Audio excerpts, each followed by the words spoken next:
Hello everyone, Olga today with you. Thanks for appreciating my previous videos and my storytelling about prisoners of war. The last video about Maxim was very unusual, and his story is really surprising. Who didn't watch it, you will find the link somewhere here. I just want quickly to remind for somebody who don't know, there is a program in Ukraine which was launched in the middle of September for Russian soldiers who doesn't want to fight and they just want to surrender by themselves, not they're captured on the front line, or they want to surrender by themselves. This program called I Want to Leave, and this is the one that Ukrainian government provide for Russian soldiers.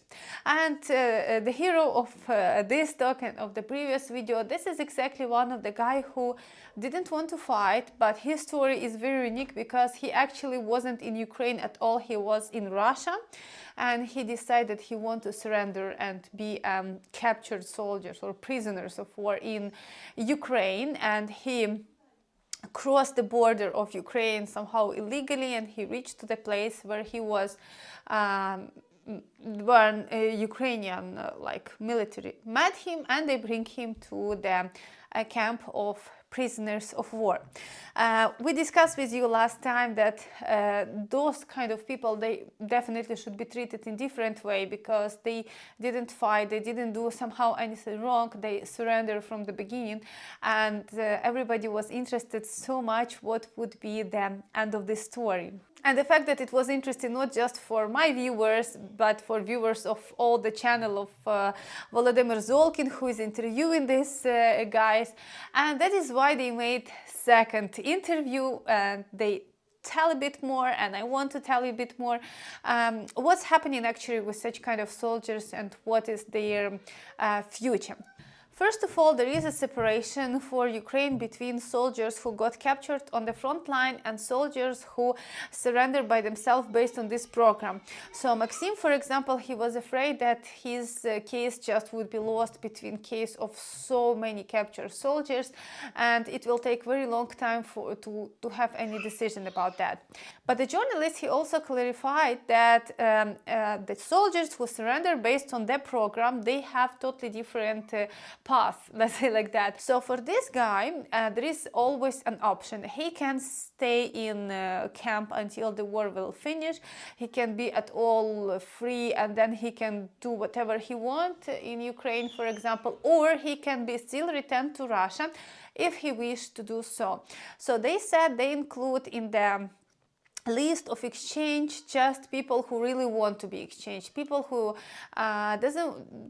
don't want to be exchanged, they don't include them in this kind of exchange list of prisoners of war. So that is important things to know. This guy for sure, he said he don't want to back to Russia. He has nothing, no problem with Russia and Russian people, but he has problem with the government, and he is sure that intelligence and special forces are already so much interested in his personality, in him, and he understands that the consequences for him exactly would be very bad. So he doesn't want to return, and he will stay in Ukraine. The journalist, he said that he was in the kind of like place which is responsible and making investigation on all these guys, prisoners. And he said that this guy, most likely he will be free soon. They will give him some kind of status in Ukraine, they will give him documents, and he would be able to go work, rent apartment, have place to live, and so on. And the journalist by himself, he said that they will help this guy with the place of living. They will give him laptops, so because he's an IT professional somehow, so they hope that he will work and he will be donating money to Ukrainian army after he will get his freedom finally. Also, actually, what happened to this guy, what is behind the scenes of being a surrendered soldier. So these guys, like all of the guys who is getting captured, who is surrendering by themselves, they for sure go and talk with our kind of like intelligence. They are telling all information which they know about Russian army, where they're located, what they have, what's their strategy, and so on. And besides that, this guy, for example, he had also a passing lie detector. If he was killing somebody, if he's some kind of agent, and so on and so on.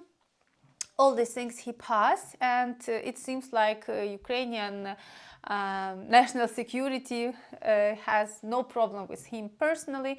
And as I said, most likely he would be free soon. They are just working on some kind of legal details of such kind of things, because for sure in our country, like I guess in many other countries, they don't really have clear way what to do with such kind of captured soldiers, because nobody was expecting to have war and such situations at all. Interesting point, which I get to know also after watching couple of interviews, that our soldiers, when they're capturing Russian soldier, any of Russian soldiers, they're not killing them, they're capturing them to have them as prisoners of war, they're receiving $600. And this is not from Ukrainian government. That was some kind of independent project which is financed by private sponsors. Anybody can donate, by the way, money to this project. And this made with the purpose that Russians are capturing our guys, and we need to capture their soldiers so later they can be exchanged. And sometimes it's not equal exchanges. So sometimes we, for example, can give 50 Russian soldiers for one of our soldiers or something. So not always, it depends.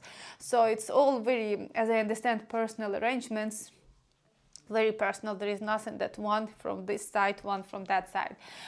So they motivate soldiers to not kill Russians, just take them, bring them, and create some kind of fund of captured soldiers, so later they can exactly exchange them on our guys. So that was interesting thing that I didn't really know before. And this guy exactly, he came to surrender with just a backpack, so he didn't have any of his personal things. And for sure now, while he will be free most likely soon, he needs some clothes, he needs some, again, personal stuff. He doesn't have anything.